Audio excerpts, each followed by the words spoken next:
US President Donald Trump has said that talks are ongoing over Gaza, expressing hopes for some kind of progress in the next week now.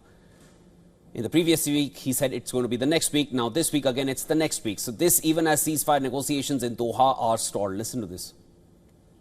Gaza, we are talking, and hopefully we're going to get that straightened out over the next week. Let's see what happens. Now, a senior Hamas official was also quoted in Palestinian media as saying that the negotiations over a ceasefire have reached a difficult stage and the coming hours are critical. The unnamed official was quoted as saying that the mediators are working to advance the talks but claimed that they continue to encounter Israeli stubbornness. However, responding to claims that he and his government are obstructing a deal, the Israeli Prime Minister slammed the Hebrew language media, claiming that they are always echoing Hamas propaganda and that they are always wrong. Former Israeli Prime Minister Ehud Olmert also weighed in on this. He has labelled Israel's plan to move Palestinians in Gaza into a humanitarian city as essentially a concentration camp.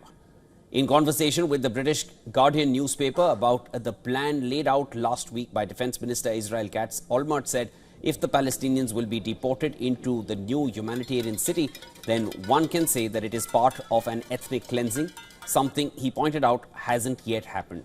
He called it the inevitable interpretation of the current plan to create a camp for hundreds of thousands of people. Local officials in Gaza said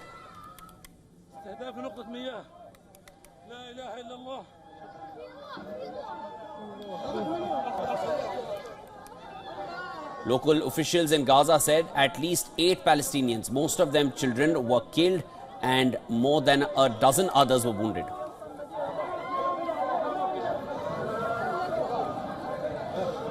استهداف نقطة مياه في المخيم الجديد وعدد من الشهداء. استهداف نقطة مياه. لا إله إلا الله. Gaza's health ministry said on Sunday that more than 58,000 people have been killed since the start of the war between Israel and Hamas in October of 2023. Plumes of smoke were seen rising from the Gaza Strip on Sunday as the Israeli military continued its operations in the enclave.